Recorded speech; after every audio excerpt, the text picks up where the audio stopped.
Hey, what's up you guys? Marty Schwartz here with Marty Music. Got another cool countdown for you guys. As always, a huge thanks for the continued support. We couldn't do it here without you. I don't know about you, but nothing affects my demeanor quite like some funky music. There's something about the minimalist bass riffs and the drum grooves that tend to give more value to the space between the hits than the hits themselves. And it turns me into a bobblehead doll. Whatever the reason, there's no denying that funk music is so good you can taste it. So this week we're counting down some of the greatest funk jams ever written. Take them to the bridge! Wolfpack, Beastly. Now, Wolfpack may be the greatest band you've never heard of, and even though they're relative newcomers to the music world, this group has still managed to compose some of the greatest riffs in the world of funk. Their song Beastly from their debut album proved that these Midwestern dudes can groove with the best of them. The little bass solos from bassist Joe Dart are so dirty in just the greatest way. Marvin Gaye got to give it up. As one of the smoothest voices in music, Marvin Gaye certainly graced us with some of the funkiest rhythm section grooves in R&B. Honorable mention to Inner City Blues, Mercy Mercy Me, and That's the Way Love Is. But his tune that constantly activates my stank face is Got to Give It Up. Even though the song was written to satirize disco, which was really popular at the time, it leans heavily on a jazz funk rhythm that's so good, I don't even care that it never changes. Commodores, Brick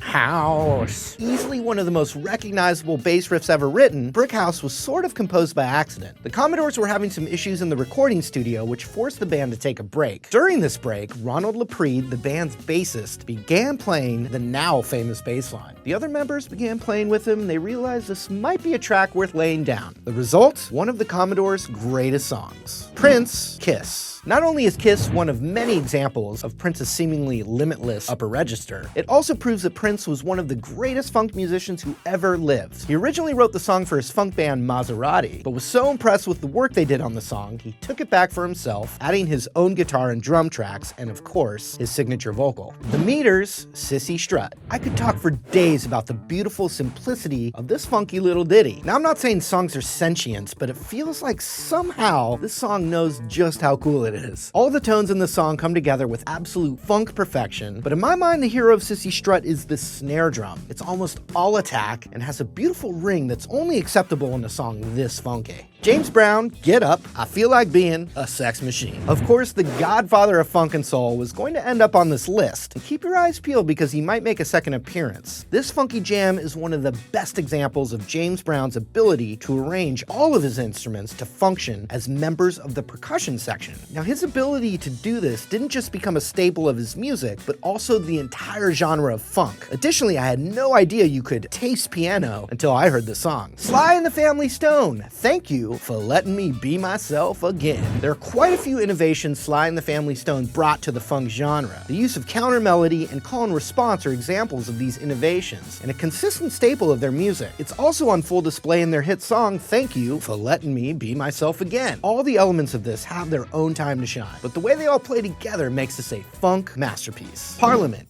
Give Up the Funk. Now, I know we've talked a lot about bass in this countdown, but funk is just not funk without it. And as the song goes, we gots to have that funk. It goes without saying, Bootsy's bass line in this tune is amazing and totally brings the funk, but it's more than just the notes he plays. The tone, both in his technique and the instrument itself, is so tight, you could probably rent out the space between the notes for a pretty handsome fee. Stevie Wonder, Superstition. Thanks to Stevie and this amazing song, the clavinet will forever be viewed as an instrument of maximum funkitude. Stevie recorded multiple clav parts that all play off each other in an amazing way. He used the percussive nature of the instrument to add several layers of syncopation to give the song its signature groove. The way this amazing keyboard part is complemented by the horn section, the bass, and a tight, simple beat to keep it moving makes for one of the best arrangements in Stevie's catalog. James Brown, Papa's Got a Brand New Bag. This song is considered one of the first tunes that could be defined as funk. James Brown was able to use elements from jazz, blues, and soul, along with putting heavy emphasis on the downbeat of every measure, to create a style of music that can only be described by the involuntary contortions it inflicts on your face. These elements are on full display in Brown's Papa's Got a Brand New Bag. And even though improvements and innovations have been added to this genre over the years, you just can't beat the original. Are there any funky jams not by the Red Hot Chili Peppers that you think should be on this list? Let us know in the comments. And while you're down there, please subscribe. Thanks again for watching. We'll see you later.